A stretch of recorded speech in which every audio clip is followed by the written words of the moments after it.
Hello and welcome to the Empower Hour, everyone. This is something we do every single Sunday. If this is your first time watching, welcome. Try to make this a regular deal. Join us live. Some of you are watching on the our Facebook group. Some of you are watching this later on YouTube. If you're watching on YouTube, go ahead and hit that like and subscribe button. Make some comments so we can get this a little bit viral, so lots of people can see this, because ex-witnesses need some tips on how to move forward. They deal with some things on a level that is at a higher level than most as far as moving forward in life. They've got some, we've all have some baggage to unload because of the way our minds were programmed to look at the world. It doesn't just go away when you leave the religion. We need some guidance as to how to put our lives back together again. Today, we're talking about self worth, basically, how we value ourselves. And this is something that a lot of ex witnesses struggle with. They struggle with self worth, they struggle with a source of knowing themselves or a way of knowing themselves. They struggle with value. Who are you now after you leave, or knowing yourself? And we're going to be talking about self worth today and why this is such a struggle and what to do about it. You know, when we don't love ourselves or look at ourselves in a proper light, it makes everything difficult. We don't value ourselves the right way. It makes relationships difficult. It makes making new friends difficult. It makes success in general difficult, because in life we will only attain things that match how we feel about ourselves. We don't live to the level of our potential. We live to the level of our self belief. And the witnesses definitely do a good job at telling us how valuable we are, how not valuable we are, what we're worthy of, and what we're not worthy of. It's a religion that has a lot of judgment tied to it. So we may struggle with this. So let's get into it. Why do ex witnesses struggle so much with self worth? Well, one reason is from a young age, people who came up in this environment don't get any validation for being who they are. They made it where it's not important. Who you are personally is not important. What you love is not important. Your gifts, your talents, your abilities, the things that you really gravitate to, your calling that comes from inside, not important. From a young age, you got validated for what you did as a witness, not for who you were. So it's hard to really have that love for self the way you should.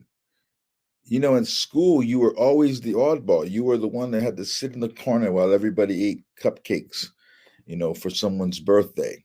You were the one who couldn't participate in certain holidays and things. And you never fit in. If you were raised a witness, this was a problem. You never got validation for you. You never got to participate in things that you would have loved to participate in.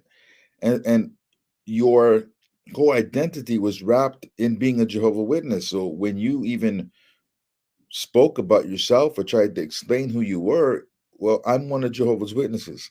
That'd be one of the first three things you told somebody about yourself. So it became your identity. You weren't your identity, your religion was. You weren't important, your religion was. Your religion always came before you. So there is no sense of self-worth. You were always told to not think too much of yourself. You made yourself small. You were told to play small in different ways. You were told to play small. And later in life, that does not serve you. You never felt special. As I mentioned, you were the person in the corner watching everybody eat cupcakes for someone's birthday. When did you get to feel special?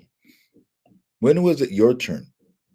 You watch everybody else have a birthday. When was it your turn? It was never your turn.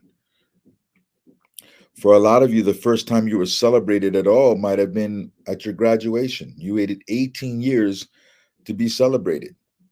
They gave you the false narrative that, putting too much importance on oneself is a bad thing. How is it more important? How are you more important to someone else when everybody has a birthday? Everybody gets their time in the sun. You just didn't get your time in the sun. So again, your self-worth is not being developed as a child. You got praised only from one source. You got praised only when you did something in the congregation.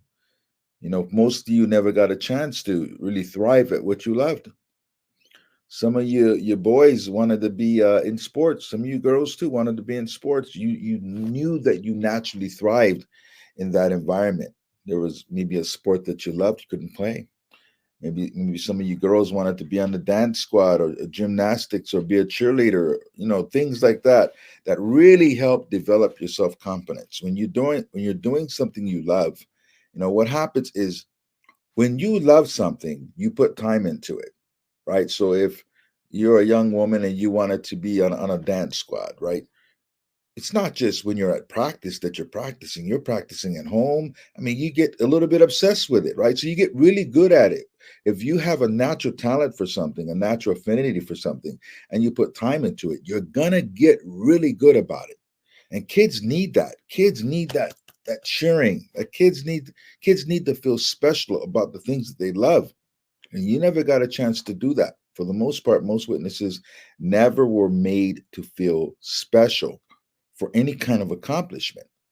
You were made to feel special if you had a part on the assembly, part on stage, giving a talk. Maybe you auxiliary pioneered and everybody congratulated you. And that's no accomplishment. In fact, you didn't even get congratulated if you accomplished the hours. You got congratulated when they announced your name. You didn't accomplish anything. So where's the pride in that? Right. So we just were never taught to have that self-pride to accomplish anything. They put a lot of importance on appearance. As a witness, all the importance goes on how you appear in front of others, not really who you are. It's how you appear. What people think of you is important. So, a lot of times when you're trying to appear a way that's not really you, some of you didn't want to wear those clothes. Some of you didn't want to put on this act, but you did. And when we do this, we're betraying ourselves. We're trying to make everyone happy, but betraying ourselves. And as long as we betray ourselves, our self worth goes down because we feel like who we really are is not good enough. Who we really are is not good enough. I can't show you who I really am. I can't talk about what I really want to talk about. I can't be authentic with you because the authentic with me is not good enough. I've got to give you this packaged up version of me, this performance. And for a lot of you, you got stuck on the performance. The performance became a part of your identity, looking a certain way, coming across a certain way. And now that you're out of the religion, you don't know who you are because this performance doesn't work in the real world. They don't care, right? So having an importance on appearances, that kind of separates you from your authenticity and it's going to alter how you feel about yourself. Some of you felt like you didn't fit in anywhere.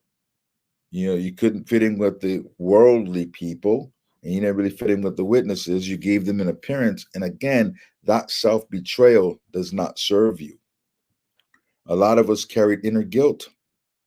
There were thoughts that we had, things that we may have been doing. We're carrying this guilt, thinking that Jehovah's going to destroy us or we're displeasing God all the time. You're a teenager going through teenage things and you carry this guilt because you're still trying to figure out life and you're misstepping here and there and you feel guilty.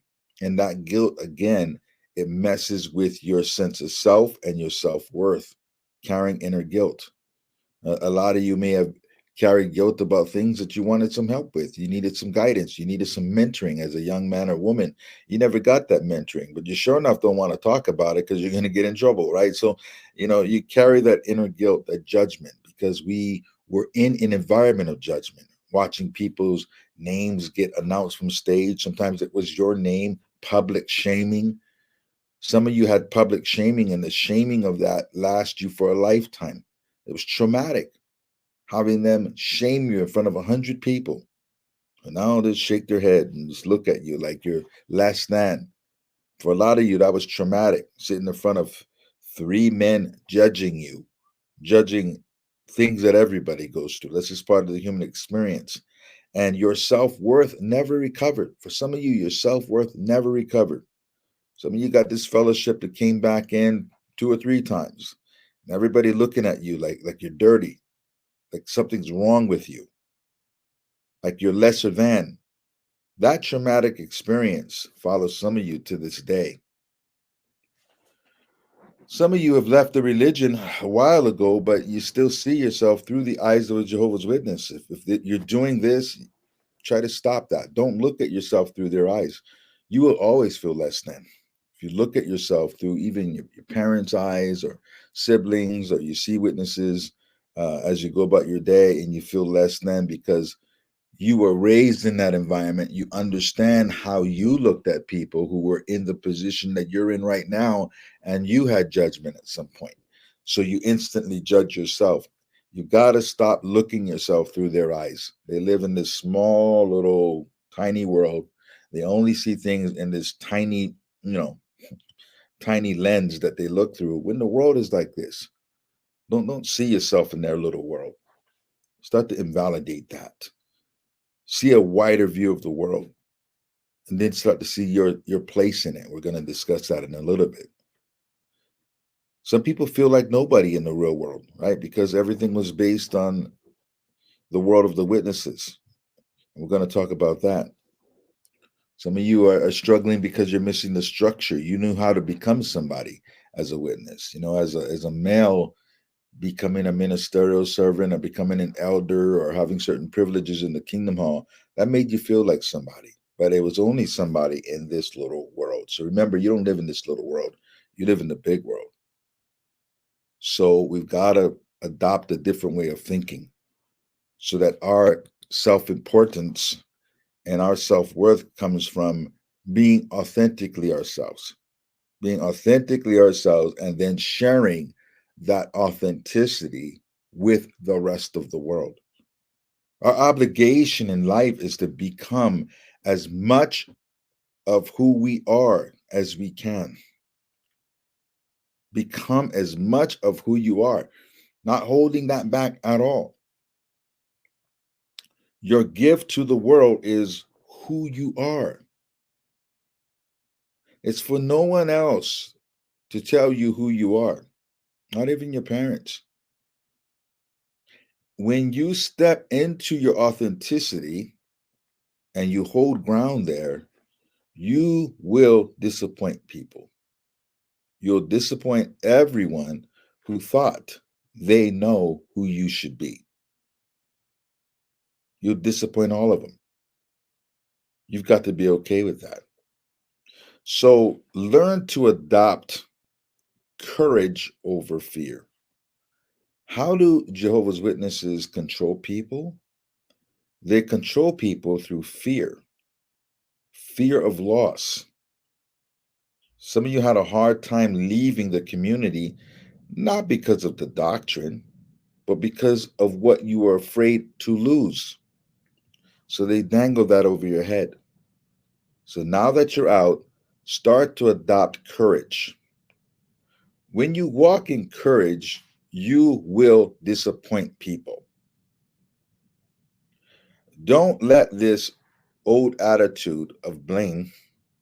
How many of you are blamed for ripping your family apart? You left Jehovah, you tore this family up. No, you didn't do anything to anybody. How other people take what you do is not your problem. That's them. Never take responsibility for things that aren't your responsibility. You didn't rip anything up. They decided to treat you a certain way. You didn't rip the family up. What people do is not your responsibility. How people take things, that's on them. You're simply doing you. You're simply living in an authentic way that comes natural to you. So don't take that responsibility, and live with courage. There's no courage in satisfying everyone around you. There's no courage in playing a role that people want you to play. It takes courage to stand up against things. It takes courage to disappoint people. You'll never live an authentic life and please everybody. It's not going to happen. So adopt courage over fear. Okay? Become a student of life. If you're trying to move forward in life and you want to increase your self-worth, become a student of life. Understand that the old way of doing things, the Jehovah Witness way of doing things, the Jehovah Witness viewpoint of life does not work in the big world. You've got to become a student of life. And to do that, one thing I had to do at some point is I had to accept my ignorance. See, there's a certain kind of attitude that witnesses have, a certain kind of superiority that witnesses carry. They don't know they carry it because they think they're humble people. But when you think you have the truth and you're the only ones that have the truth in the entire planet, there's an arrogance that comes with that. When you're a witness, you have a need to be right. And one thing I learned when I was coming out is, wow, I really need to humble myself to learn, because I had a need to be right when I first left the witnesses. I had a need to be right because, again, having this attitude that you have the truth, that just goes hand in hand. Witnesses are bad learners. They're bad listeners. You spend your whole life denying everything outside of this source of knowledge. This source of knowledge comes from the Watchtower, and that's the only source of knowledge. So you go an entire lifetime just rejecting everything that doesn't fit this. And that there's a kind of arrogance that comes with that. We've got to learn to open ourselves up to get knowledge from different sources, from different channels, from different people, from different, all kinds of different sources. You know, we have to stop having the need to be right. For you to grow, for you to learn how to acclimate to the real world, you've got to become a student. And now, all these years later, I can understand, my God, I was so ignorant as a witness. When I think back to what I understood a decade ago, 10, 11, 12 years ago, to what I know now, oh my God, it's like light and day. So open yourself up. Don't think you've got to carry the same person. Allow yourself to grow. Open up. Allow yourself to learn from different sources. Learn to do what you love. If you want to feel good about yourself, do what you love. Get involved in some way with things that come easy to you, things that you're naturally talented at, and watch your esteem grow. Because when you do what you're good at, you'll understand that you have a purpose here. You'll understand that you have something in you that most people around you aren't as talented at. So get involved with what you love. Even if you'll never be great because of the time that's gone by, you might be 60 years old and maybe you had a talent for music that you never pursued, or maybe you had a talent as an artist that you never pursued. It's still going to bring you a whole lot of joy, because if it's a natural talent, you're still better than most at it. I'm not a great artist, but I have a talent for art. I have a talent that if I developed it, I would be a great artist today. As a kid, I could draw better than anyone else. As a kid, I used to win art contests all the time, and but I never pursued it because, again, it's not important. But I still sketch from time to time because it makes me feel good. It's never going to be in a art gallery. I'm never going to be able to sell it, but it's still so rewarding to engage in something that's a natural talent. It's just a talent that was never developed. And as I go along in life, I'd like to develop it more, because as it develops, I'll feel good about that. I'll see my own progress, and still, it's still going to be better than most because it's a talent. So engage in your talents. It doesn't matter if you're never going to become wealthy or famous over it. Just engage in your talents. It'll make you feel good. Learn to embrace the journey of life. Understand that life is a journey, that being a witness is a part of your journey. Wherever you are now is a part of your journey. Keep moving on your journey. If you get stuck in one part of your journey and you don't progress, that's on us if we don't progress. The things that happen to us in life are not always our fault, but what we do about it is always our responsibility. So just enjoy the journey, but keep moving. As long as you keep moving, whatever happens in our life is just what happens in our life. But keep moving. Don't stop moving. Welcome the new. Embrace the new. When you get to an awesome destination in life, you'll appreciate the whole journey. Whatever made you what you are today.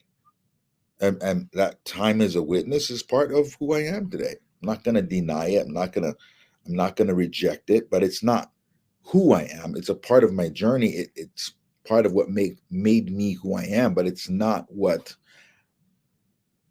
I identify with. It's not who I am. It's a part of my journey. Everything in your journey is a part of your journey. An ex-husband or ex-wife is a part of your journey. It doesn't define you, but it's a part of what makes you who you are, the good and the bad of it. So embrace it all. Don't reject your past.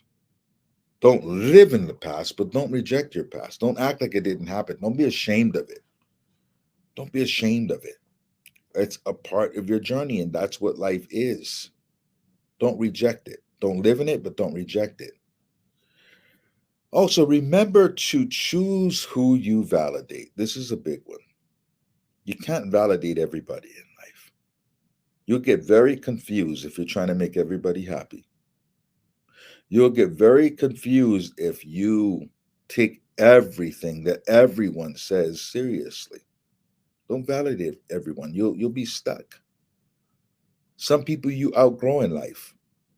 And once you've outgrown them, you got to validate anything they say. You got to validate all their thoughts because you're no longer where they're at. You see, as you grow in life, this person won't see your growth. This space between where you were and where you are, this space here, that's all a negative thing usually to this person. They're going to criticize you for all of this because they don't understand it. No one ever thinks that someone outgrew them. The person that you've outgrown will never think that you outgrew them. No, you forgot where you came from. Oh, you left Jehovah. Oh, they've always got a reason, and everything they're saying is that space. You're now here. They don't see you like that. You got to see you like that. This was all your growth, and they're going to try to invalidate all of this and put some label on it. Understand that. When you understand that, that affects you less. It bothers you less. You understand what it is. Only validate the people in life that you admire.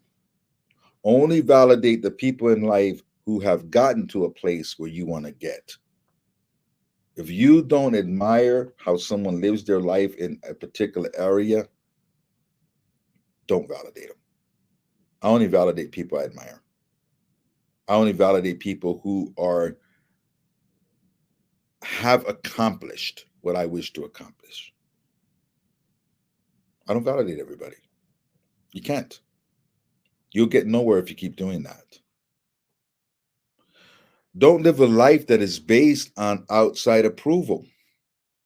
Again, that will always be an issue if you're only validating outside approval. When you're not doing it for yourself, when it's not coming from within, when you allow yourself to get all your validation from an outside person, they also have the power to take it away. Some people can't not be in a relationship. You know why? Because they are always looking for outside approval. And they get devastated every time that relationship ends because it all came from that person. And they have highs and they crash back down again. And they go high and they crash back down again. And life's like a constant roller coaster because nothing's coming from within. You have to learn how to approve yourself. You have to learn how to be good with yourself instead of looking for that to come from outside yourself constantly.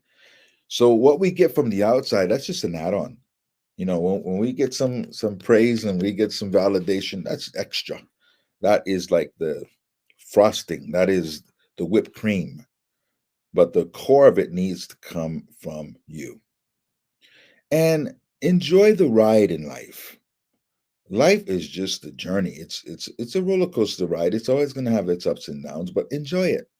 You know, if a roller coaster was just flat, wouldn't be exciting, would it? A roller coaster has ups and downs. And that's life. Enjoy the ride of life. Keep trying to figure it out. Again, life is like this. Like a Rubik's cube. You're trying to figure it out. Sometimes you get two sides right and the other four sides aren't. But the goal is somewhere in your life you want to get all six sides correct. Not many people do that. It's hard to do, but that's life. Challenge to life. It's a puzzle which together. So enjoy the ride. Okay. Bring the panel up. Mary, Christine, and I think Jack is coming on. We'll wait for Jack China. I think he's having technical issues, but let's begin the discussion. Who wants to start off? Oh, okay. Christine, right. Wait, Christine. Here I can. I wrote down something that you said at the very beginning. It was you don't live up to your potential. You live up to your personal beliefs. And that's so true as far as like core identity. And we talked about that last session as well, in what your core identity or belief is. For myself, it was in 2020. I decided to look at what do I believe and where did it come from? And what was I told that just doesn't resonate anymore, and I get to choose and create a different path. And so that's been the last 4 years of really just rebuilding the identity of what I want to have and letting go of what doesn't resonate anymore. So that bigger part is who we are and what we believe about ourselves. Right, right, right. So we get to choose. It's not something, you know, when you're a witness, it's put on you, but you get to choose. Then you get to choose to change your mind, and you get to choose another path. You know, always be free to change your mind. Whatever beliefs that you may be carrying, you can always change your mind. You don't have to stay on the same path if you don't want, right? So it's so powerful that you just made a choice, and the choice is always open for you to keep going this way. Maybe you change this way. Maybe you learn something that puts you on a different path. That's the beauty of life, is we don't need to stay on the train tracks. You know, being a Jehovah Witness is like being on a train. Train can't go off its tracks. It's the same stops over and over again, right? But no, you get to go deep in the weeds if you want. You get to go four-wheeling if you want. You get to rip down the freeway if you want. It's your life, and you can create it as you wish. Gary? Yeah, the talking about achieving things, and we were never really, like, I liked the way you pointed out how they would announce that so and so is going to auxiliary pioneer next month, and everybody would get excited, but you haven't actually done anything yet. That's just your name, but so anyway, that we were really marginalized and everything. And the opposite of that might be that we feel we have to be and do something really great, and we might be able to do that. But what does that really mean? Does that mean you have to be like the next quarterback for the New England Patriots, or the president of the United States, or an astronaut or something like that? Well, okay, if that's what you want to aspire to, that's fine. But there's nothing wrong with being really good at something that you were not so good at before, and not necessarily being the best in the world at whatever this thing is. Not comparing yourself to other people. I'm okay now because I'm the best at whatever it is. So what I mean by being better at something that we were, in other words, being better than we were before in some way. That could mean just making friends better, getting better at interacting with people, being a better mother or a better father, a better cook. It could be anything, or it could be becoming an astronaut. and I'm thinking about, because I'm always thinking about music with these kind of things. A fellow by the name of Paul Wittgenstein, I had to look it up because I forget his name, who was a pianist years and years ago. I guess it was around the turn of the last century. And nobody, you probably haven't heard of him before, but he was in a field of greatness. So he got some accolades. He was doing really well, and then World War I comes along, and he was enlisted, or he was drafted. He ends up getting his right arm amputated. So now what's he going to do? Well, once he got back, he decided that he was going to try to learn how to play left-handed. Well, do you imagine that he was even half as good? Or I shouldn't use the word half; it's like almost a Freudian slip.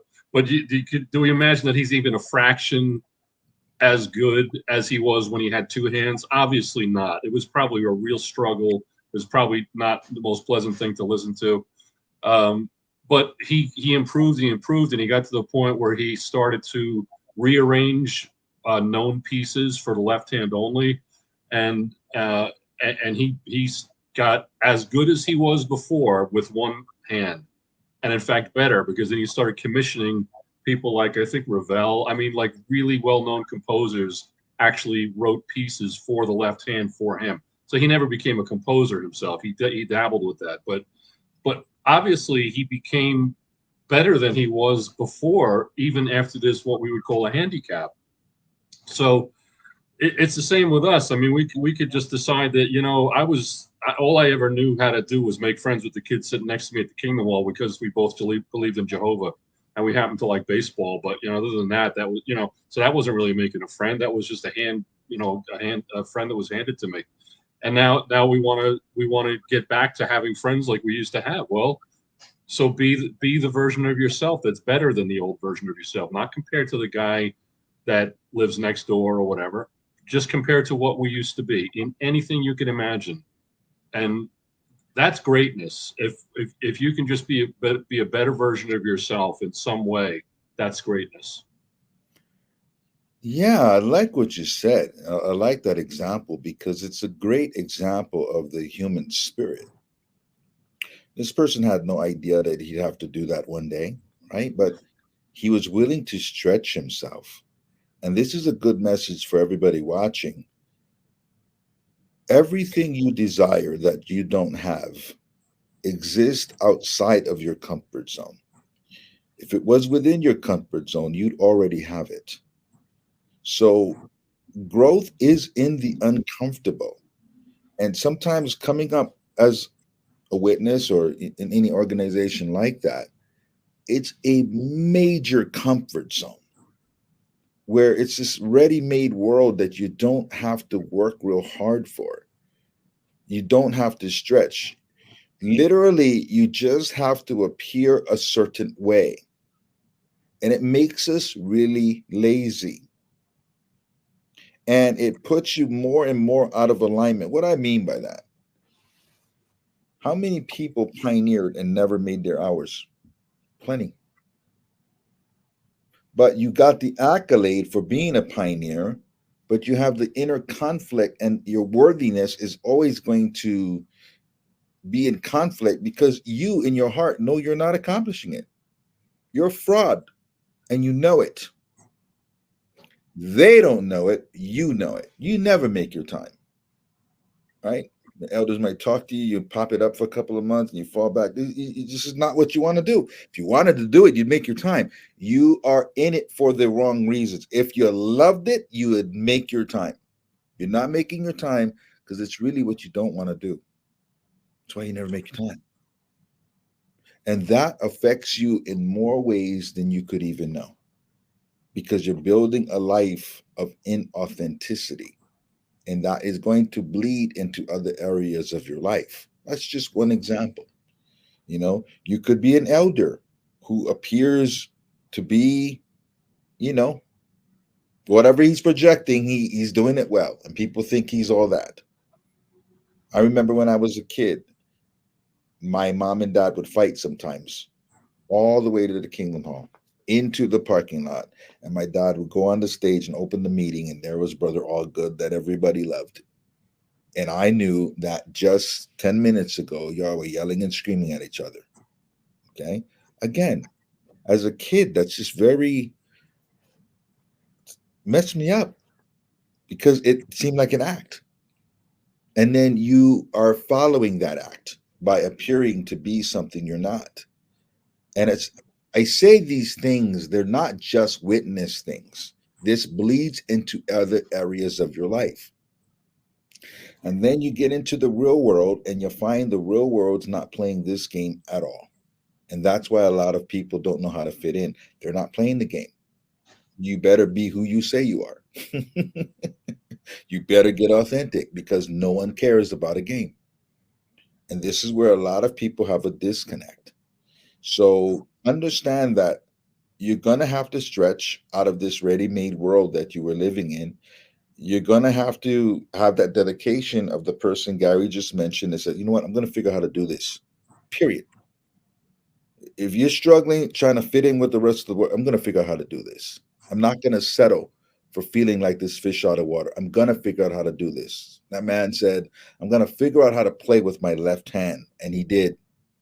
And your mind is so amazing that when you commit to something, your mind will figure it out. You can't settle. Thank you for that example. Christine, you have another share? Yeah, Gary, that was a really good share about the musician. Was his name Jack? You're asking me. I'm sorry. I thought that was funny because I heard it wrong. Paul Paul. Wittgenstein. Yeah. Okay, Paul. It's like his mess became his message.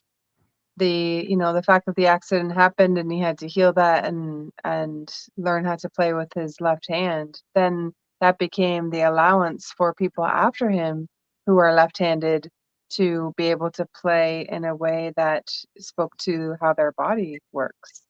So actually something really beautiful came from that. And I think we all have that, whether it's something hard you've overcome or you figured out, or something that's natural that people come to all the time, is a way that you can take your skills or your passions and the things that you like and rebuild a new identity or create something new. I think of like, being shunned from the organization or having left. And it's like looking at a closed door. And if you keep looking at the closed door, waiting for loved ones or something like that to contact you, you're not going to enjoy your life overall. It's like you have the choice, open another door and create what you want and find community and people and purpose in a way that lights you up more than looking at the closed door. Right. But a part of that is like that musician, Paul, of not just saying, oh, well, I guess I can't play music anymore because I don't have two hands. But he actually, through the mind and the will, the psyche, phenomenal, created something that would help other people too who were left-handed players. So anyone who's listening to this and you're just trying to figure out who am I or what could I possibly make of my life, there are so many there are so many amazing, amazing opportunities to take something you've overcome and then reach back and help someone else who's in a similar position you were 1, 3, 5 years ago, and you have real wisdom and knowledge and medicine for someone. So thanks. I like that story. I think another thing on that story is he wasn't dwelling on who he was in the past. Mm. So if his identity was I'm a former right hand guitar player, then he'd be stuck being a former, what he used to be. No, he became something else, right? So his biggest gift was in what happened, right? His biggest we wouldn't be talking about him right now if that didn't happen. He'd just be another forgotten great player, right? But because of what happened and what he took of it and what he made of it, and this is something every single one of us can do. I'm privileged that I get to do this and I get to work with so many XJWs because I was a JW. So it's some of the greatest work that I've done and some of those meaningful things in my life that I've been able to assist people with and be a part of so many lives is because I was a JW. If I wasn't, I wouldn't be able to do the work I do. And every one of us has a chance to do that if you choose to, or it might be something else. It might be another challenge in your life that you want to use to your benefit. Two things can happen to the same person. You could be someone that gets hit by a drunk driver and uses that experience. Maybe two people got hit by a drunk driver, will never walk again. One person uses that to inspire the world. On his wheelchair, becoming a motivational speaker and making videos and inspiring people to never quit. Look what I did from a wheelchair. Look at the life I've created, and inspires millions of people. When another person might just get depressed and drink his life away. And I'm not judging that. I'm just saying the same thing happened to two people. They just took it two different ways. So how are you going to take this experience? How are you going to take this journey? How are you going to take lemons and make lemonade, right? What can you create with this journey? Where can you inspire people? Don't never be ashamed of your journey. Share it with people. People want to be inspired. They want to see this person that never quit. Wow, you were raised that way and you became this. Wow, you were raised that way and you did this. Oh, wow, you were raised and had all this love taken from you, but you're the most loving person I know. That's how to look at it. And another point I want to make, tapping onto something Gary said, is not everyone has the journey to go and change the world. People are different voltage light bulbs. Some people are 40-watt bulbs. Some people are 80-watt bulbs, 100-watt bulbs. Some people are halogen lights. Don't compare yourself to the halogen or the 100-watt bulb if that's not who you are. If your gift is being a warm 40-watt bulb, be that. A 40-watt bulb is that person that's just so loving in everyone's life. It's that aunt that you just love going over to her home and it always smells like fresh cooking and it's just the warmest place to be. And that person is very important in that family. That's the person that keeps that family together. That's that person that everybody loves when they meet her. That's a 40-watt bulb. Very important. Don't compare your 40-watt to that 100-watt or that halogen lamp thinking you don't have anything special. The 40-watt bulbs are the most important people in some ways because they're the glue. The room in your home that you love to spend the most time with doesn't have a very bright light. Uncomfortable. You want that bright light in the kitchen, not in the room you want to be comfortable in. That 40-watt bulb is warm. If that's you, do that and do it well. Don't dim that 40 watts because you were a witness and because you don't have the family that you would want to have. Go make a new family. You're warm. Go out there and embrace people. You're warm. People love you. Allow them to love you because you have that gift. A 60 or 80-watt bulb might be a little bit brighter in that they are doing maybe things in the community. And maybe they're coaching sports and they're doing stuff like that and they're touching more people. A 100-watt bulb doing other things. Maybe they're not the person that glue in the family, but they're touching a whole lot more people in their way. They have a talent. Maybe they're a musician, or maybe they're a businessman. A halogen lamp is someone that's out to change the world. That's like a street light. That's not even meant to be in the house. Don't compare yourself to that person if that's not who you are.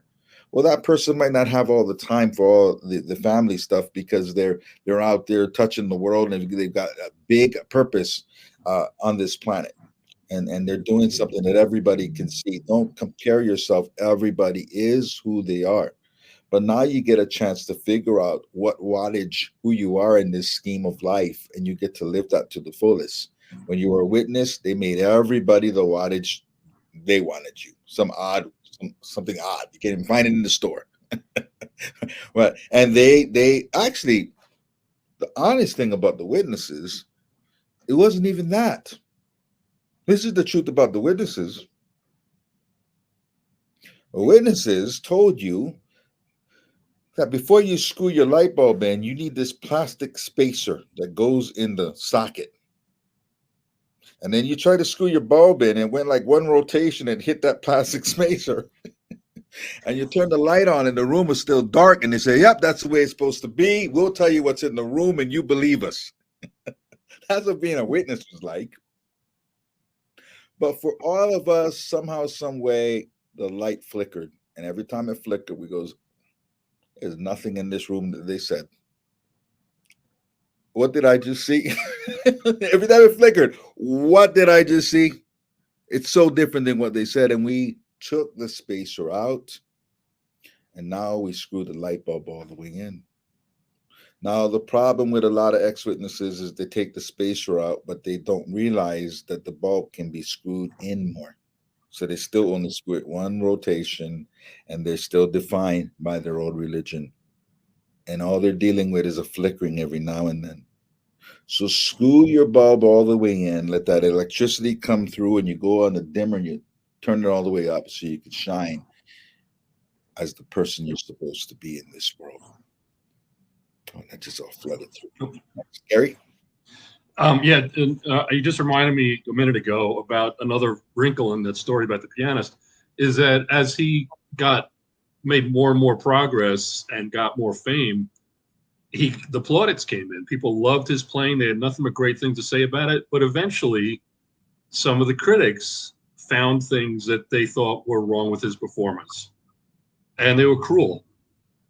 That's because critics only know how to be critics. That's all they do. That's what they do for a living. People that critique music don't play music. They don't compose music, probably. They just criticize music. Guys that are people that are movie critics don't make movies. They're not actors. They're not directors. They're not producers. They're not writers. They just know how to critique a movie. That's all they do. So what that reminds me of is how we got accustomed to receive counsel. And I know as an elder, this is what they told you to do. And that was always commend first, counsel second. Sounds like a nice idea, but sometimes it was so ridiculously phony. Like that, I never forget at my committee meeting how the guy said, "We commend you for showing up. It took real bravery." And I was like, "What? Like, what? Was that supposed to make me feel good or something?" I know you guys are going to lower the axe any minute now, and I'm just here to see if I can keep my kids in my life. So and then of course the whole next hour was nothing but all the things I did wrong and everything. So if we're used to that kind of thing where it's the commendation comes first, and actually it's quite phony most of the time because elders have no idea how to do it. They come back from these KM schools thinking that they're educated because they just were educated by the best organization in the world from God's word. And in fact, the fact is they didn't learn anything. So they really don't know how to commend and do all this stuff. So we got used to that. And we could kind of replay that in our own head where we're really proud of ourselves 1 minute for having accomplished something, but wait for it. Here comes the critic. Actually, you didn't do it as well as so-and-so, or, so we got to get out of that pattern of believing critics, allowing them to validate or invalidate us, and then becoming our own critic. Yeah, one thing about increasing your self-worth is understanding that confidence and conceit are not the same thing at all. It's okay to be confident. It's okay to love yourself. As long as you can see where you need to improve, there's nothing wrong with seeing what you do right. There's nothing wrong with patting yourself on the back when you've done something right. To have proper self-confidence, you got to be able to pat yourself on the back sometimes, because you're gonna have to always balance out that inner critic. We all have that inner critic, but when we don't balance out what we do right with what we do wrong, then it's all off balance because all we see is a negative. We got to balance it out. We got to know what we do right so that we're getting better and better, and that's going up the ladder. If all we're doing is criticizing and not really giving ourselves credit for what we do right, then we're just going backwards. We're just going backwards. It's okay to understand that every single human being has the seeds of something great within them. It's okay to understand that, because it doesn't make us any better when we understand that, because the person next to us has the same thing. How does that make me any better? The only difference between people are people who are aware of their gifts, who use it, who hone it, who fertilize it, who water it, and people who don't. Some people are on their track, some people are not. But it doesn't make anybody any better or worse. It just makes them more alert and more aware, and they're living in accordance with who they are. And that's the only difference. When you see somebody really thriving in life and doing amazing things, that person is normally in their purpose, in their gift. And when you're in your gift, your life will feel like a flow. When you're in your gift, you will feel like you're swimming downstream and not upstream. And the problem is, too many people are swimming upstream in life, and it feels hard. When you're in alignment with who you are, you will begin to swim downstream, and life will become a lot easier, and you'll live your life in a state of flow, not in a state of always being challenged, not in a state of everything feeling like it's a struggle. So learn to be okay with you. Learn to give yourselves pats on the back just like you would your child.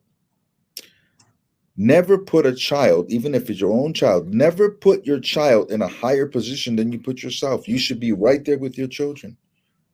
Where you would come in and pat your children on the back is the same place you should come in and pat yourself on the back. Never allow yourself to say something in your own mind, in your own self talk that you wouldn't allow your child to say out loud. If you would correct your child for saying something you would say in your own head, and your child, if that child says it out loud and you correct them and you say, "Don't you ever say that about yourself. That is not true." If you would do that to your child, why would you allow yourself to say that about yourself in your own mind? We're being hypocritical when we do that. We're all awesome. Every single one of you. Everybody watching this right now, you're awesome as you want to believe. So let go of that judgment from the world you used to be in. Let go of all that browbeating from people that were doing no better than you, that were struggling in their own lives. If you talk to their wives, they'll give you an earful. I promise you. They were no better than you. They were just judging you because of their exalted position in this phony world. In the real world, we're all equal. We're all just trying to get up the mountain ourselves, right? And that, never compare yourself. You know, there are different things in life that people are going to thrive on. Different things. There's some things in life that just aren't my gift. I'll never get very high up that mountain.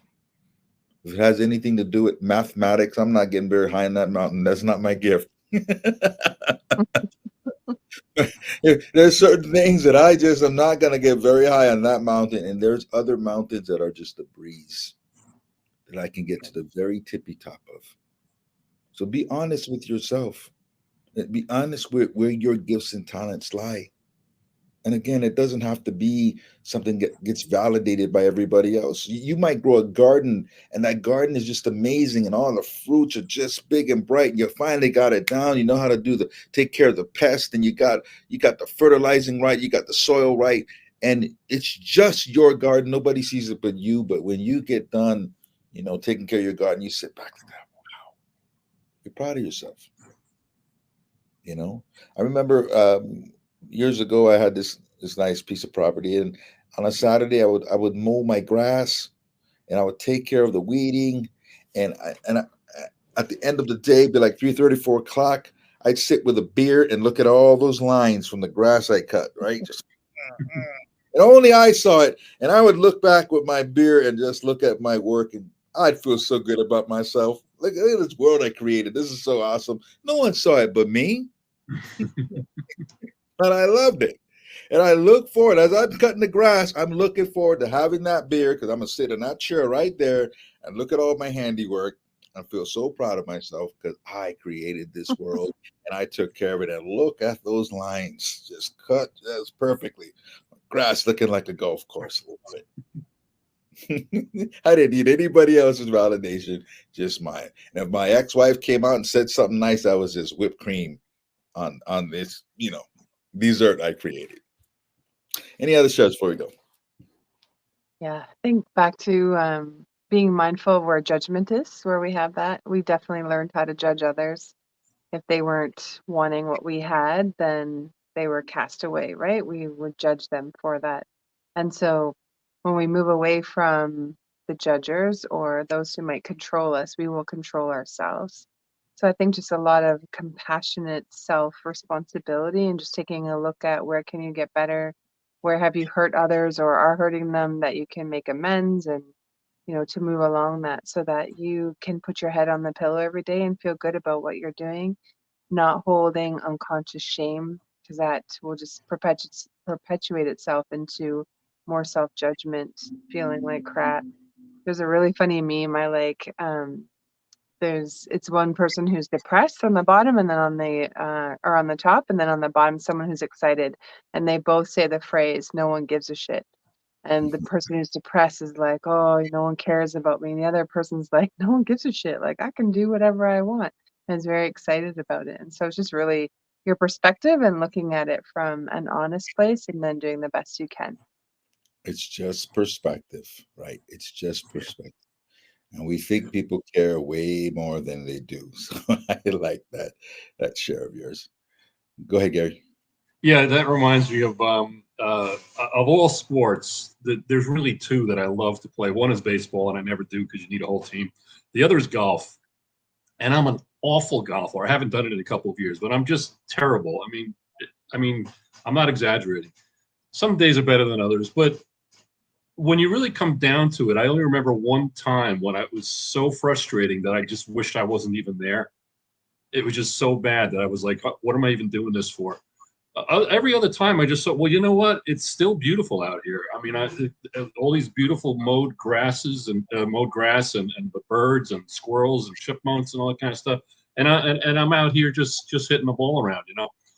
And what I love about that kind of sport is that I'm just playing against myself. I don't really care about the guy I'm playing with, or the three other people I'm playing with. Some people do; they get very competitive.